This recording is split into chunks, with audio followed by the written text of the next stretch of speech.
Now, without further ado, we are going to get started with our first session of the conclave. It is my pleasure and honor to introduce to you His Holiness the Gyalwang Drukpa. His Holiness is the spiritual head of a 1,000-year-old Drukpa order based in the Himalayas, with around 1,000 monastic centers and millions of followers worldwide. His work includes promoting gender equality and environmental protection under a secular global NGO that he founded. The Drukpa is the founder and spiritual director of the award-winning Druk White Lotus School in Ladakh, which featured in the film Three Idiots, which I'm sure all of us have watched. His Holiness has established several nunneries under the umbrella of the Druk Gaba Khilwa in the Himalayas to ensure that women get the same opportunities as men, teaching spiritual practices, English, Hindi, Himalayan languages, computer skills, and most interestingly, martial arts. May I please request Mr. Chawla to kindly escort His Holiness the Gyalwang Drukpa on stage.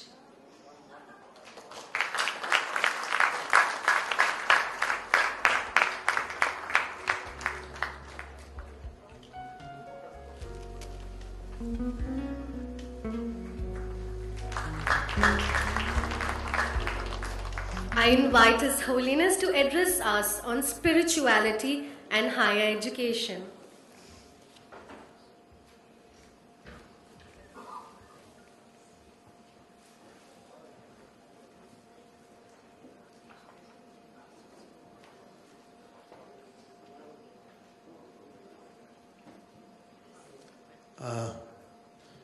Very good morning, and thank you very much for having me over here.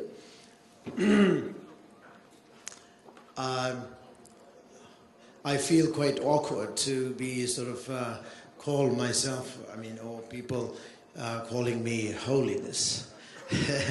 Of course, everything is holy from a different perspective, from whatever, from point of view of one's own sort of clear kind of positive attitude.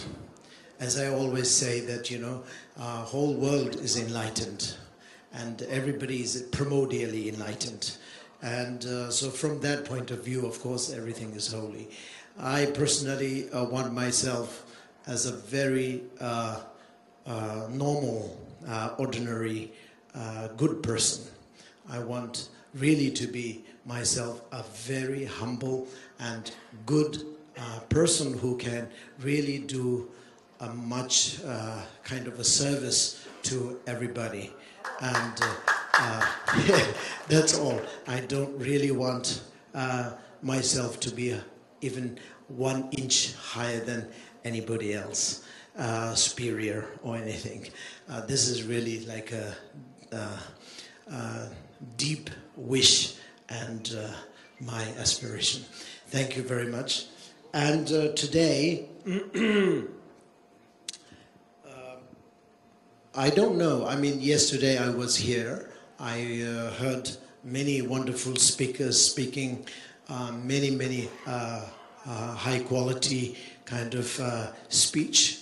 And so therefore today I feel that I'm very humbleized, and I feel that I have nothing much that I can sort of add up on top of what they said. Very wonderful talks that they have given, many hours about the education, and even they touched a little bit about the spirituality also. So, but of course, there are lots of things that we can also talk about spirituality. And along with the education, obviously, nowadays we have been taking education in a little wrong way. This is what my sort of like an opinion says, or my, according to my little opinion, that the education is really like taking wrong direction a little bit. We do everything in this life in search of happiness, including going to school. Most people, or rather most parents, starts to chart out their children's destinations from the time they are born, especially in developed cities. The formula of happiness is largely connected with material success in life. This is how education is structured, unfortunately. For the sake of being materially successful, so that you would be happy in the process of education. Not only you accumulate technical knowledge of different subjects, but also you become more skillful in the art of competition. So obviously the competition obviously does good things as well as bad things in this world. By the time you are in the level of higher education, if you manage to get into the university, college or vocational schools, you must be master in the art of competition. At every level of education, from nursery to graduate schools, you need to try to get into the best schools, because it will give you the advantage over the others when you are applying for a job. Now the question for everyone is, if material success is the ultimate process for attaining happiness, this is the kind of a question that we always have.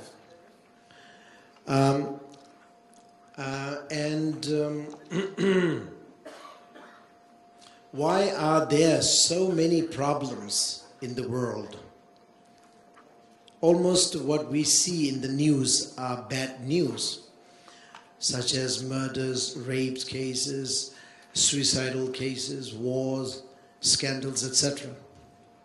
Speaking about that, places like in Ladakh, where I come from, I guess many of you, yesterday I came across that many of my friends over here, they have visited Ladakh already, and many of them even visited my monastery, Hemis Monastery,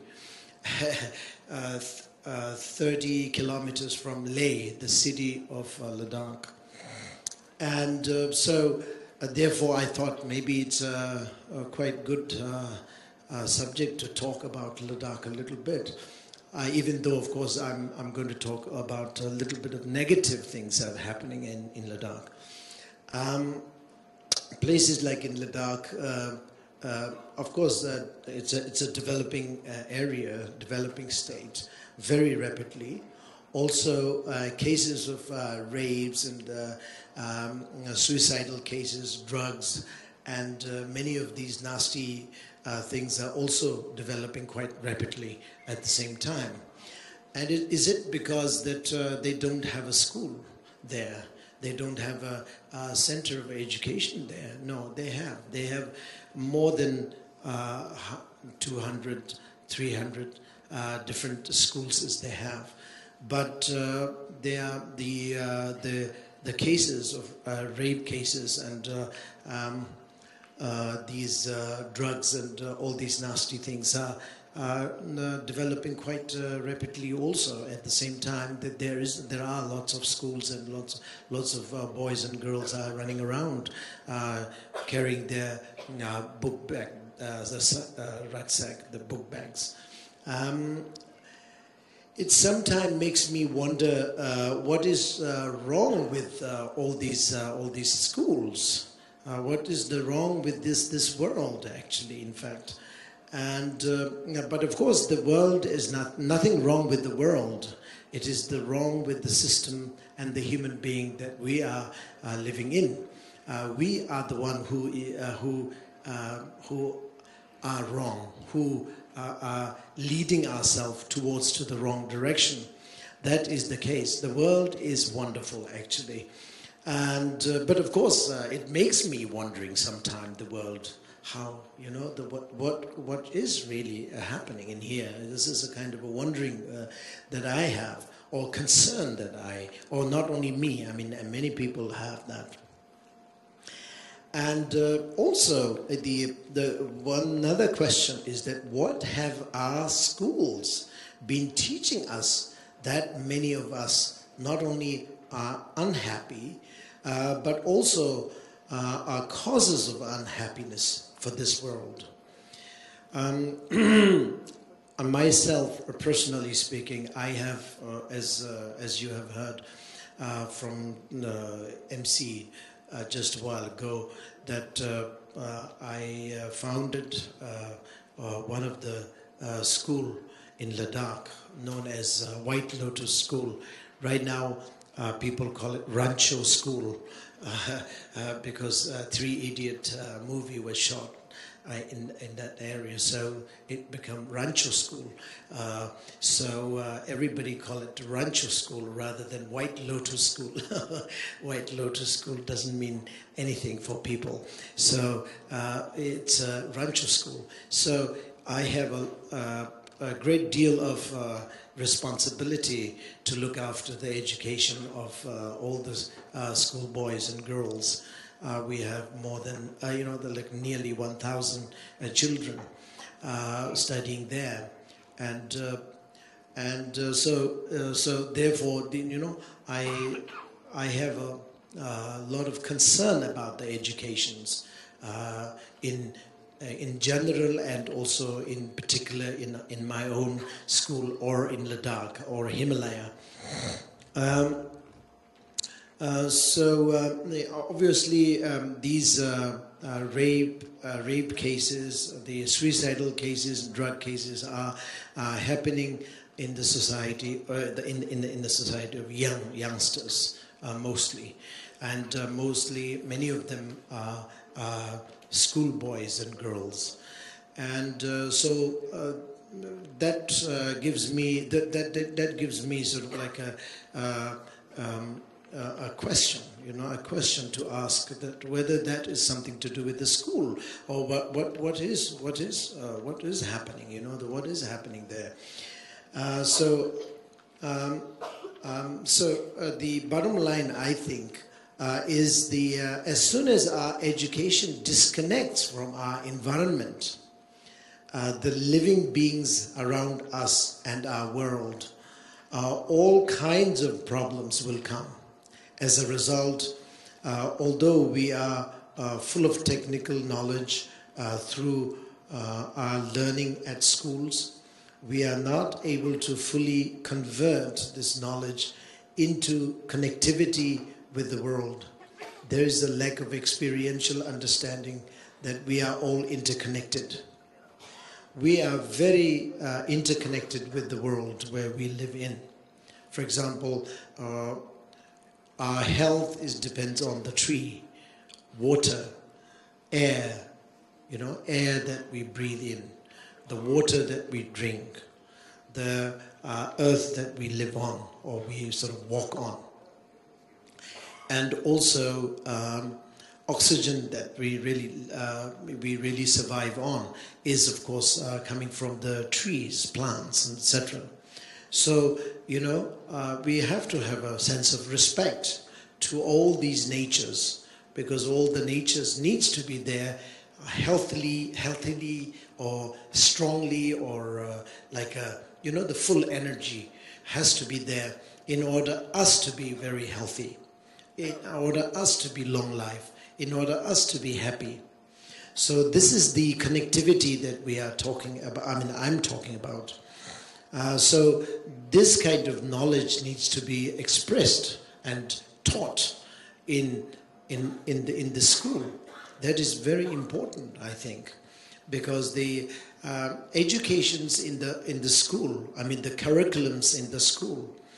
Yesterday also I was listening to some of the speakers saying that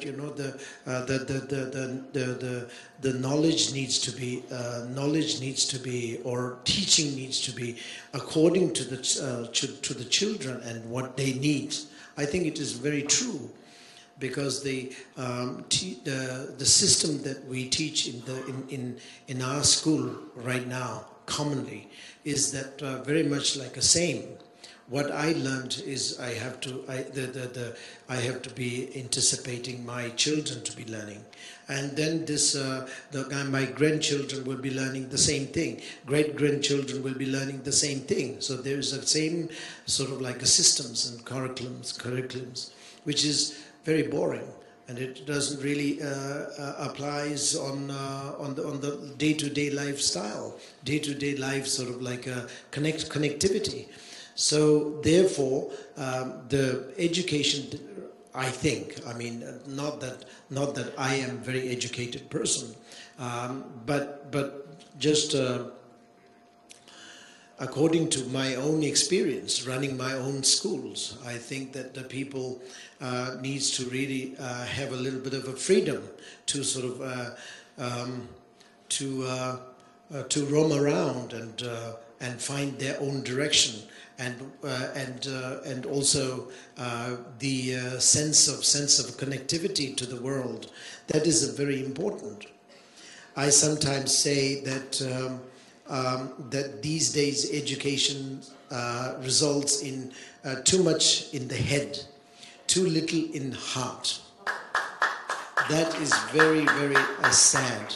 That is very sad. The main thing is how to transform the knowledge in the head and made it the understanding in the heart. That means we will have a strong sense of respect to others. What I meant by others, it includes not only just people, but animals, nature, such as trees, plants, water, earth, whatever, all the mother nature. All these natures needs to be respected. We cannot abuse anybody, There are many religions also that says the same thing. For example, me as a Buddhist, we always say that we should not abuse anybody, but we always abuse in the name of religion also, in the name of individual fault. We always abuse the one way or another. And I think other religion also the same thing. They have a different, they always take the religion as a shelter. But obviously, when it comes to the practical level of life, we always go whatever we want. So we have a desire to abuse each other. Abuse not only just a human being, but then, we abuse, of course, we abuse from our family members. We abuse the animals. We abuse the nature. So this abusement, I think, it develops from the small thing. Then it gets, it gets sort of bigger and bigger and bigger in terms of chaoticity, or whatever you may call, chaotic life. For example, you abuse a small insect. To start with, you abuse one small insect, and then you abuse the nature.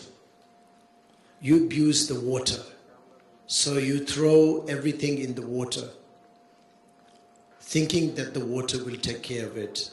But the poor water will not have that much of sort of energy to take care of all the mess that we have created.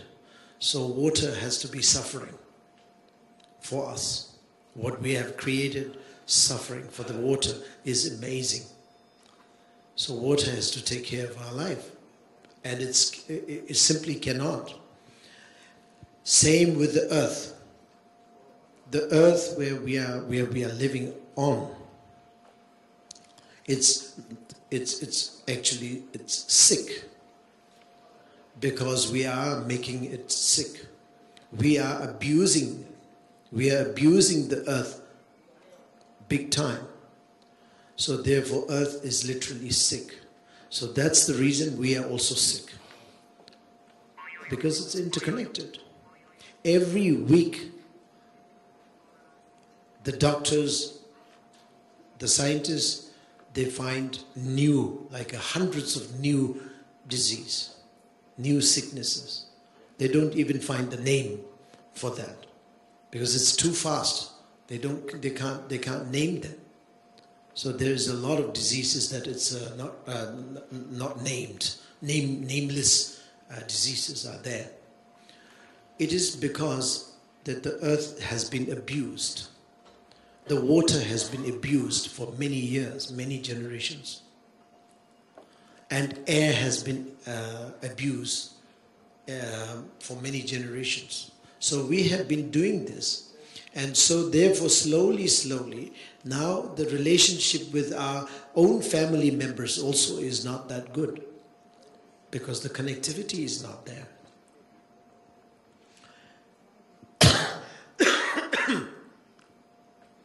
So, and then finally, it comes back. It comes even to the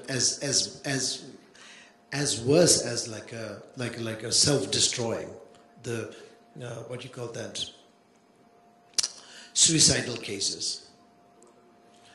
In Ladakh, for example, I was like say 20 years ago, suicidal cases are never was told, never was mentioned in Ladakh. Maybe once in 3 years or 4 years, one person may have jumped into water, or maybe, hang himself because he's overstressed, or he's a little bit cuckoo up there. So he has been doing that. Yes, it's very understandable. Once in 3 years, 4 years. But now it's happening like, tens or 20 of them in a year. But it's also relatively very, very small amount. So cases are getting bigger and bigger in quantity. But the so-called education is getting better and better and better. But then the cases of suicidal are getting bigger and bigger. So this is what I'm saying. What is it happening here? Is it the blame should go to school, or is it something wrong, or is it something like religiously speaking? Is it something that we have to accept it because the God created in a way that we have to suffer ourselves like that? But to my understanding, it is not God creation. I don't believe in a God saying that God will be like making ourselves suffering. God will definitely not make ourselves suffering. If the God is there to create the world, they will definitely try their best to create the best. So, to my understanding, that this is happening because the connectivity is losing the connectivity. In other words, they have no sense of connectivity between themselves and the nature.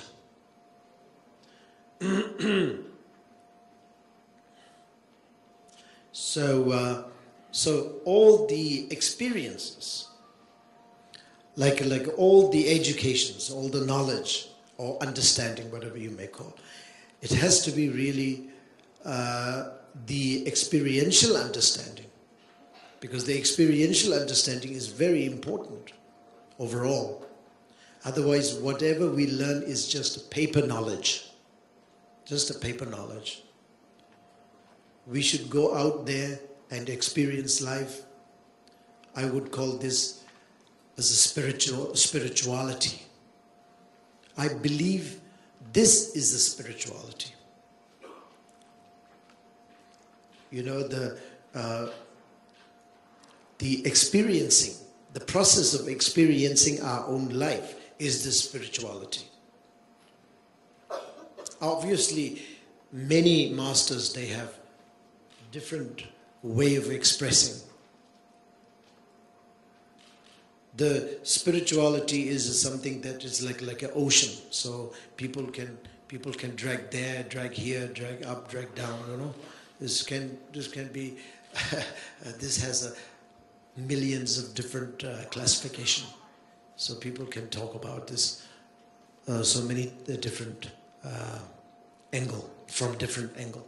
But my own angle of the spirituality is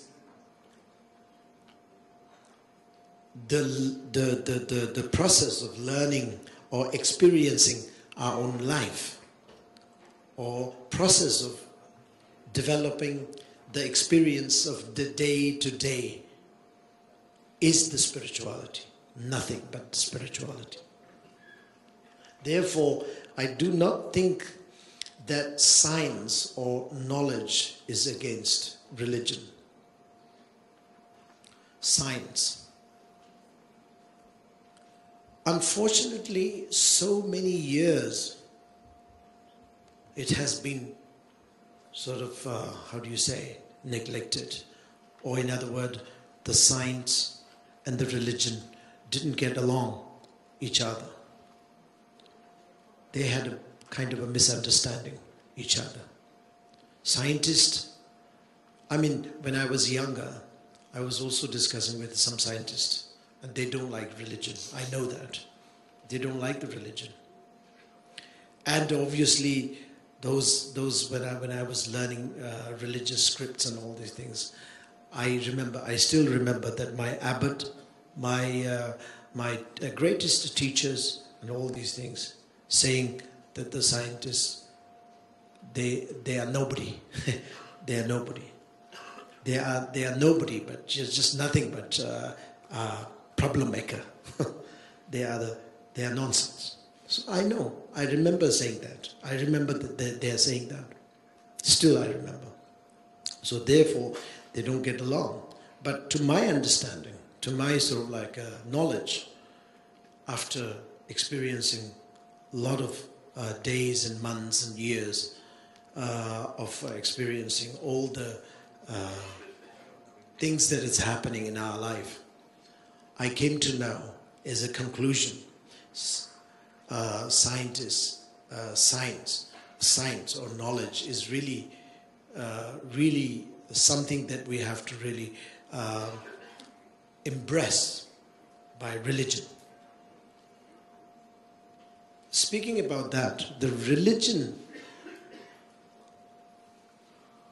when you take religion as a fanatic way, the religion is a poison, actually. Religion becomes poisoned. Religion becomes toxicant. You know, it really makes you sick, actually. No matter whether you are follower of Buddhism, follower of Hinduism, follower of great religion, you know, like Christianity, Islamic, any kind of religion, doesn't matter. Same thing. All the religion will be making you sick. This is what I think. You know, please forgive me if I said it something very taboo kind of thing, but I feel that this is exactly what I feel. If you have a fanaticism about your own religion, very fanatic, what I said is correct, and nothing is correct. What I said is only what I said was correct. So what can I say? What can my followers say? I cannot. My follower have to follow my instruction. So they all have to be fanatic. Hundreds of them, thousands of them. In my case, maybe many, many thousand also. But of course, some greater masters, they have maybe millions of followers. So all of them will be fanatic. And all of them collectively creates a lot of unhappiness in the world. A lot of unhappiness in the world. And so many problems in the world. Not only just unhappiness, but problems in the world. And they will create some problems in their own family also. And all these unnecessary problems comes from the misunderstanding of the basic religion. The basic religion, what I'm trying to say is, this nothing but spirituality. You may be studying, you may be practicing something different. For example, bhajan. You have a different sort of bhajan. Different sort of, like musics that you have. Maybe different sorts of yogas, different sorts of exercise, different sorts of language you are chanting, different sorts of deities, the different sorts of the statues or murti that you like to have it in your shrine. Doesn't matter. For example, according to my desire, I like murti, the Ganesh murti. I like cute. I sort of like, I feel it. I look at Ganesh and it makes me quite happy, because he always looked to me very cute, a fat little human being with an elephant head, which is very good, very nice. So it makes me very happy. So I always have a Ganesh in my shrine. Doesn't matter. That doesn't mean that I have to be fanatically following what what Ganesh is. As long as the Ganesh makes the environment nice and happy and soothing. Let's put it like that. So this is the thing. So fanatically, we don't really have to follow this religiously. Religion needs to be treated as a spirituality.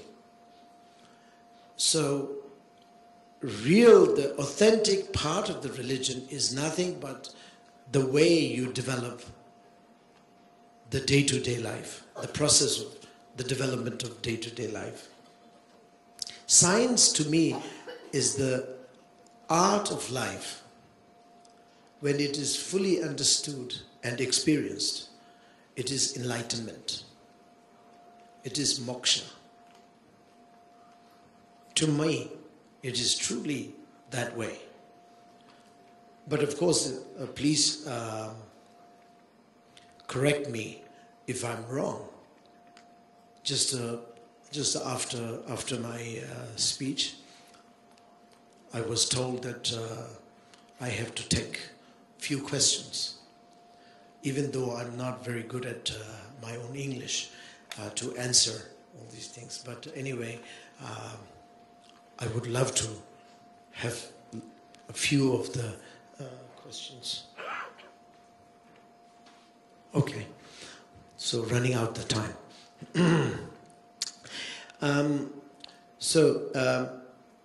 Enlightenment is nothing but understanding, experiential understanding. But the head understanding, the understanding that you are developing in head is good, as long as that is possibly dragged down to experiential knowledge or into the heart. So that every part of your life will be sort of contemplated. Through intellectual education, we would gain a lot of theoretical knowledge. This knowledge has to be experiential understood, whether it is harmful and damaging. For example, as I said before, everybody wants to be happy. Nobody wants to be suffering. but we seem to be going nowhere. We wanted to be happy all the time, but we don't really it doesn't really seem to be going to anywhere. No matter how highly educated we are. We have so much, there are many, many people who are highly educated, but they're not happy.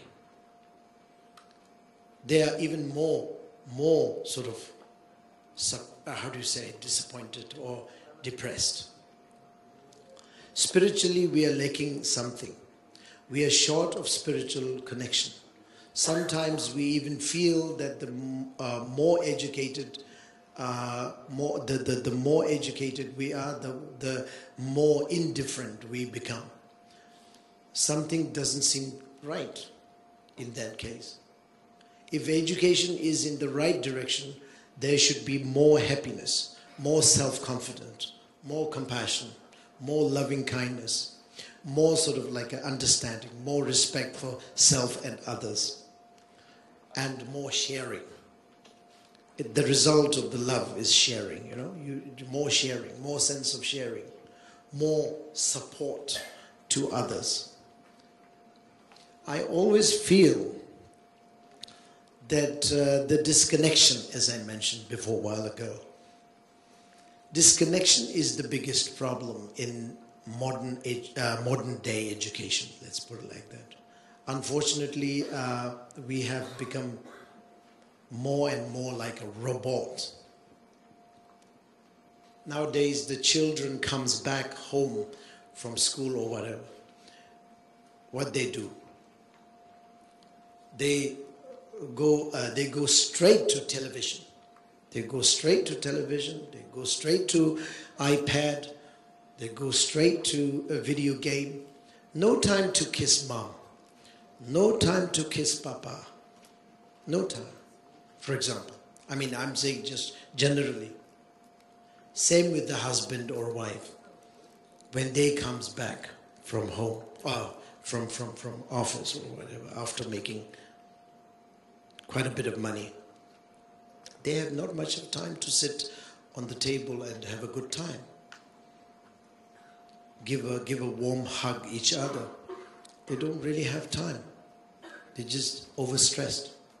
And they are so overwhelmed by whatever the technologies, whatever. And then most probably they just run to the television after having a sip of drink. They just go to the television or computers or whatever. They will never sort of like have a human relationship. So what I'm trying to say is the disconnection is really the biggest problem. So in my very humble way, I try to revive the tradition of Padyatra, for example. It's a way of reviving the connection with the outside world, outside world and the inner world. A connection between us and the world around us.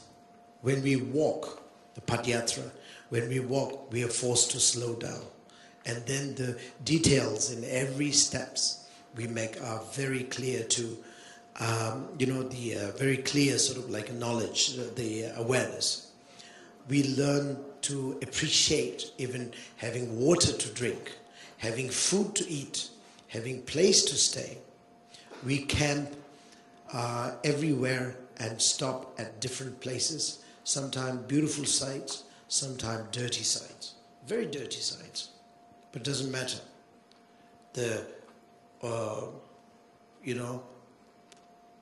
We appreciate the nature. The My Padyatra, the last year, I think it was the 6th. So now this year is going to be 7th. It was very well received by the people of India, Himalayan, even Sri Lanka.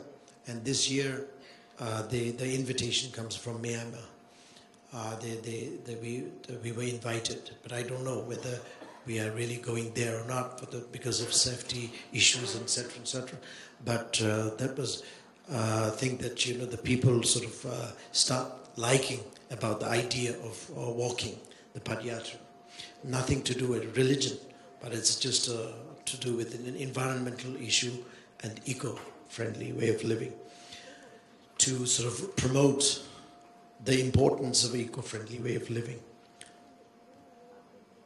And spirituality needs to be reminded through action. It needs to be recharged and rebooted. We all have the spiritual understanding in us, primordially. I would say we are all enlightened in that sense, as I mentioned once before. We have forgotten the map of enlightenment. We have forgotten the map of happy living. Why we are not happy? Because we are always thinking about the negative part of our life. We are not thinking about the positive part of our life. There are many, many positive parts of our life, but we are neglecting it for some reason. We don't want to think about the positive part of our life. I don't know for what reason. For example, the fact that we have two eyes to look at each other, the world, is such a great joy. But we don't appreciate the fact that we have two eyes.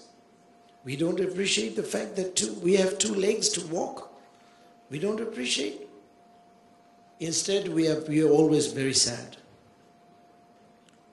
We think simply because we are pointing to the things that are little negative, but we are not pointing to the things that we have positive think. Two legs, two eyes, two hands to hold the bowl that you can drink the soup, you can eat the food, you can hold the spoon to have the meals. All these things, all these basic things should be making you very happy. There's no need any other things rather than two eyes and two hands and two legs to make you happy. But we are not highlighting it. Instead, we are highlighting the negative part, the thing that we don't have.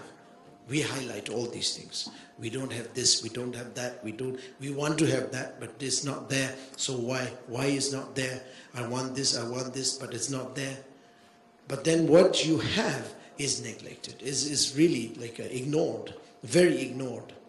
So therefore we are not happy. So in order us to make ourselves happy, if we want to make ourselves happy, we have to highlight the many good things that has been given by the God, that has been already sort of achieved by our own karma. That has to be highlighted. That is the knowledge that we have to really be creating in our head and the heart. Through heart, you will be able to educate that. You will be able to tell yourself. There's nothing wrong with the material success. The only problem we must understand is that it does not necessarily bring you the happiness you are looking for. Therefore, many of the Westerners coming to our country and learn yogas and joining the monastery and temples, etc., after having lots of development already, the material development is there, but they are coming here because they are now looking for a happiness, because the thing that they have achieved in their country is not helping their happiness to grow. So therefore they have lots of problems in that. So therefore they are coming back they're coming to India, they're coming to our country and joining in a temple and the yoga class and all these things in order to make themselves happy, looking for a happiness. In fact, you need not look for happiness actually. It is here, it is now. If you have to look for happiness, it is wrong. It is wrong to be looking for happiness. Whether it is through education, through your career, or through marriage, through anything you do,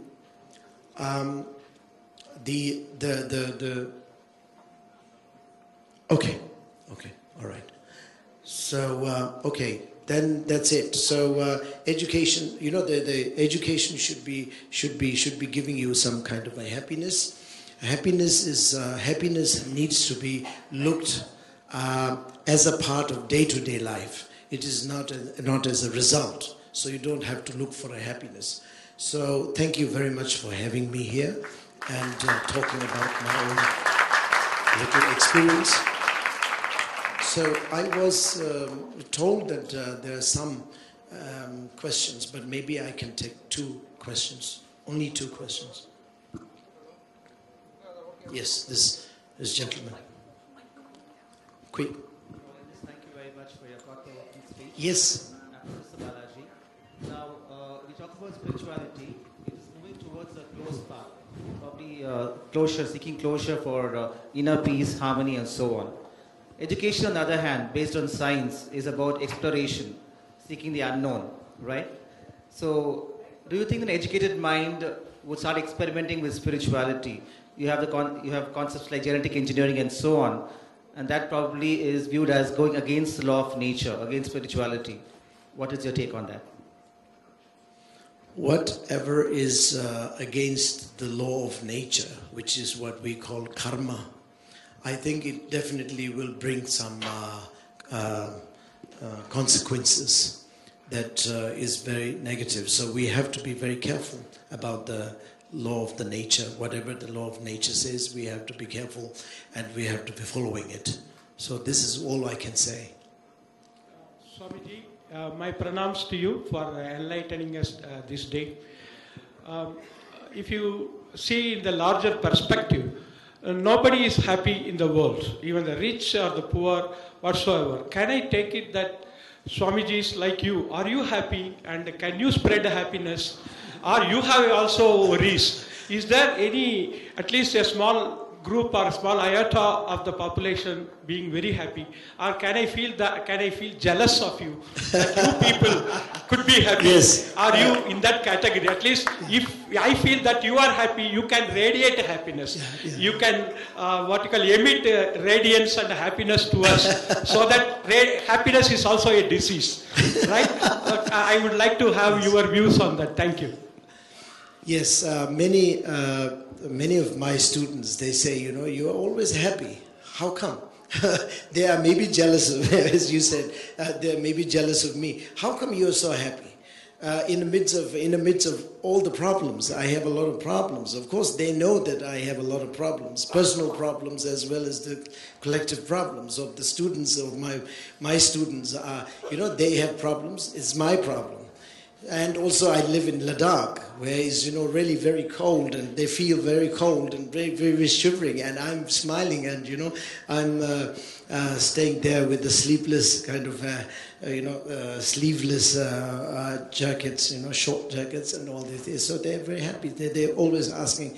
Our chief minister is here. I just want to say, the Ladakh is such a wonderful, part of J&K state, of course, and I'm very proud of myself to be sort of like in Ladakh, and so 25 minus right now. I just came from there, but I'm very happy with the temperatures.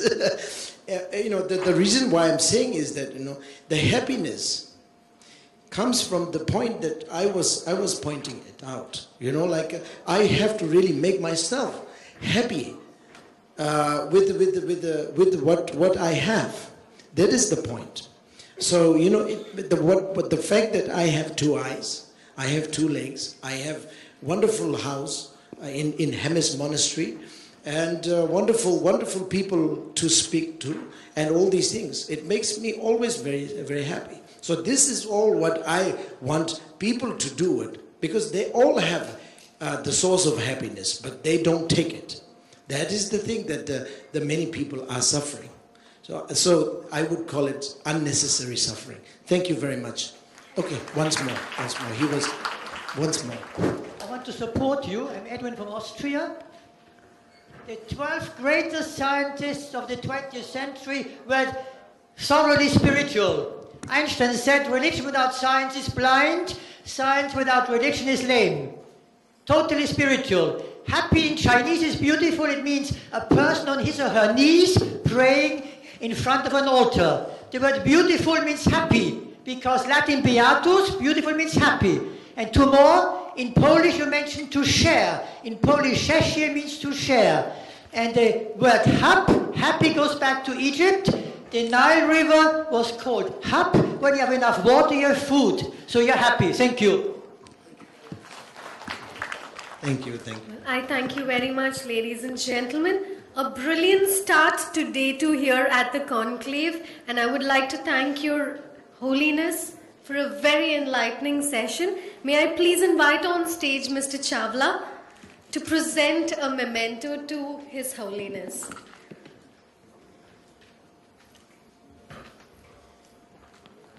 Ladies and gentlemen, let's have a huge round of applause for His Holiness the Gyalwang Drukpa.